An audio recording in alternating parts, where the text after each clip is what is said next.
Today we're going to be reviewing my 5-day pack.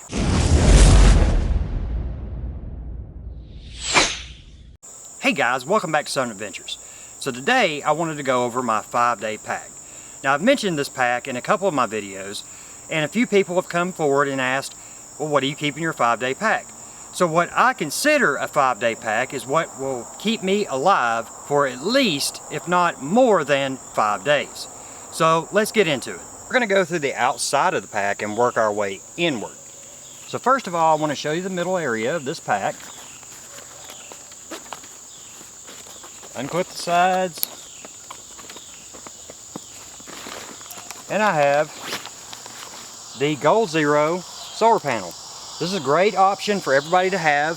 This will actually charge your gear out there. If you have any, like a cell phone or GoPros, that kind of thing, you can actually mount it on the back of your pack as well, so you can charge on the go. Also in the middle I have just your basic SOG knife. So now we'll go to the left side of the pack. And I have several things over here.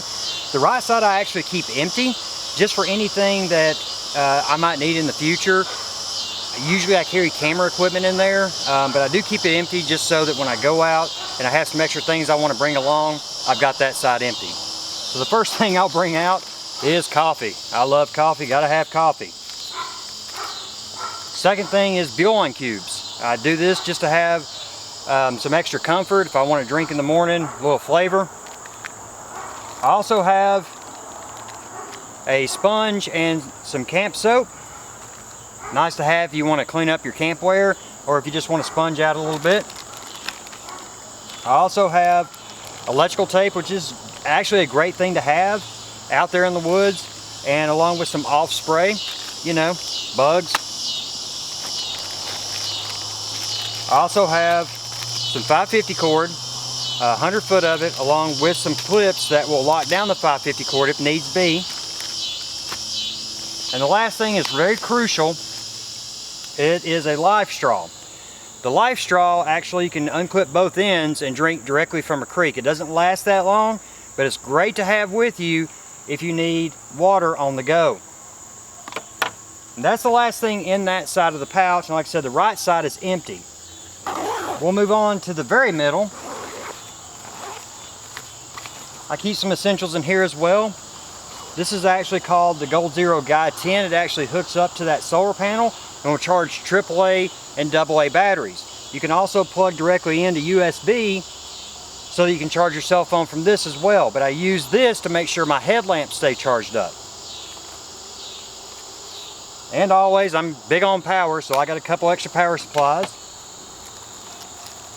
I always carry a rain tarp with me, just in case. Some toothpicks. An extra light source besides my headlamp, just in case that goes down for some reason. I always have a sport and an extra knife. I carry an aluminum longer spoon, and I'll show you why here in just a minute. And I definitely recommend this for everybody. Depending on your local area, this is a map that shows my whole area up to 100 square miles. That way I always know where I'm at if I'm close to home. I'll close that up, and we'll go to the top area. Sorry guys, it's kind of hard to reach here. Now the first thing I'll bring out, which is always one of the first things in my pack, is a first aid kit. This is made by Surviveware. I've actually reviewed this before. This is a great kit to have for anybody. There's enough in here for several people. If you're out on the trail and somebody's hurt, or if you're like me and have several kids and they're out there with you, I want to make sure I have everything I need to be able to make sure they're taken care of. Also, you always want to have some source of fire starter. Now I've made my own. I have actually cotton balls that are dipped in Vaseline. Great source of a fire starter for you.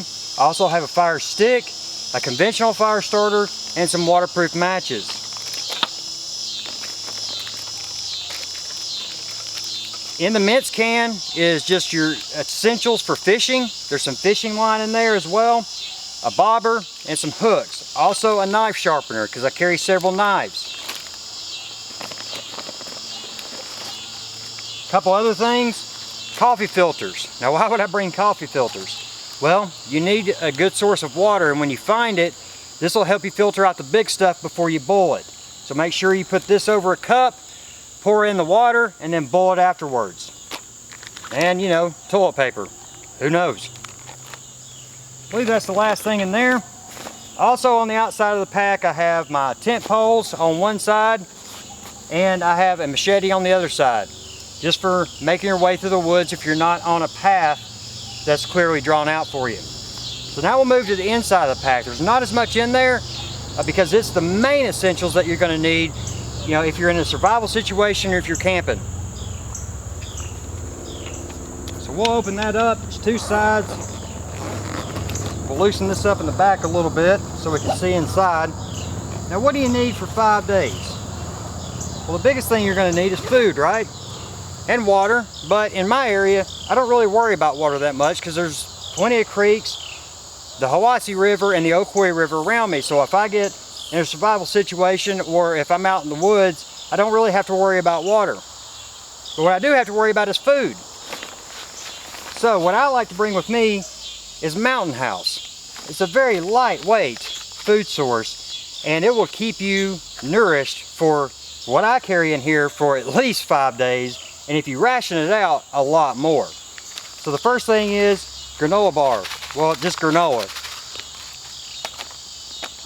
Also, just for one morning, if I feel like I need a little bit of nourishment, I keep scrambled eggs in there.